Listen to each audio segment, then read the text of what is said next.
Hi, my name is Dr. Joe Anderson. I'm a pediatrician here in Maine. And like many of you, I spend my days working with families trying to keep their children healthy and safe. Car seats, sleep safety, medications in the home. Secure firearm storage fits into that same conversation.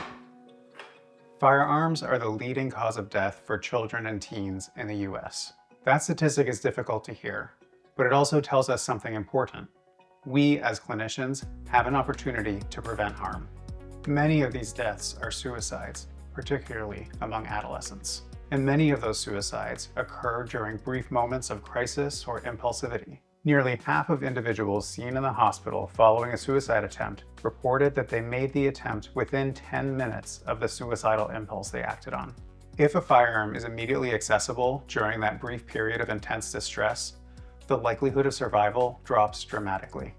Secure firearm storage gives time for the crisis to pass, and time for someone to intervene. The reality is that many young people who died by suicide had contact with a clinician in the weeks or months beforehand. If, during those conversations, we fail to ask about access to firearms, we miss a critical opportunity to intervene. The good news is that conversations about secure firearm storage and lethal means counseling don't need to take a lot of time and don't need to feel like an interrogation. Even a brief conversation can make a big difference. Studies show that secure firearm storage practices increase when clinicians have conversations about them with families. Obviously, these are really sensitive discussions, and it's important to frame these conversations as collaborative rather than judgmental. For example, when talking to families, saying, "If you have guns at home, how are they stored?" is likely a more effective opening than just, "Do you have guns at home?"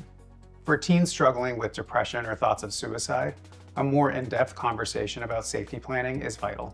When a teen is struggling with these issues, one thing I always ask about is their access to firearms. How easily are they able to access a gun in their home or anyone else's? When firearms are stored locked, unloaded, and with ammunition stored separately, the risk of youth suicide and unintentional injury drops significantly. That small step can create a critical barrier during moments of crisis. As you know, healthcare professionals are trusted voices in many families' lives. A quick question at a well visit, a mental health checkup, or an emergency department follow-up can help create a layer of protection when it matters most. Sometimes, that one conversation will save a life.